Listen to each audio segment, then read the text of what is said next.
उद्यापासून आमचं नाशिकला पेपर आहेत ना, तर मित्राला सांगा चल म्हणा पेपर तरी द्यायला लागते. तर आम्ही निघलोय नाशिकला. पण नाशिकला जाता जाता 5 माळचा मंदिर लागत ना, तर 5 माळचा म्हणा मंदिर पाहून जाऊ. आम्ही दोघं सनसेट पाहत पाहत निघलो. तर गाड्यांनी धूळ उडवाय घेतली तर अख्खा मेकअप खराब करून टाकला. आमचा नाही हो मेकअप, ह्या दोघ्या साईडला पोरग्या येतात ना यांचा मेकअप. आम्ही तर काय काळच ते काय कधी गोरं हो काय जण.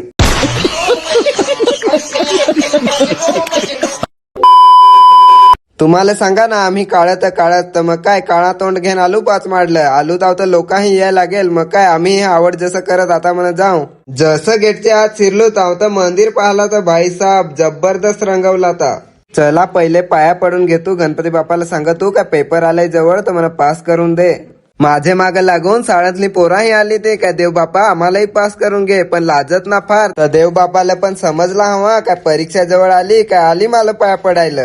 देव बाप्पा तर काय पास नाही करायचा आपल्यालाच मेहनत घ्यायला लागेल. तर मग काय पाया बिया पडून आलो बाहेर. तर बाहेर गार्डनही जाम भारी होता. मंदिराच्या आजूबाजूला एक एक वस्तू पाहिली तर काय खतरनाक होती. फोटो बिटो काढायला तर जामच भारी. याच्यात मासी तर नाही दुसरीकडे मासे आहेत. मंदिराचे पाठीमागून जाऊन पाहिला तर काय ससे होते भाईसाहेब जबरदस्त ससे होते. मला तर जाम आवडले. तुम्हाला आवडले की नाही ते कमेंट मध्ये सांगा. मंदिराच्या साईडला येऊन पाहिला तर मासी पण रंगीबिरंगी होती. एवढी भारी दिसत ना काय सांगू. ह्या उजेडामुळे तुम्हाला बेस्ट दिसत नस.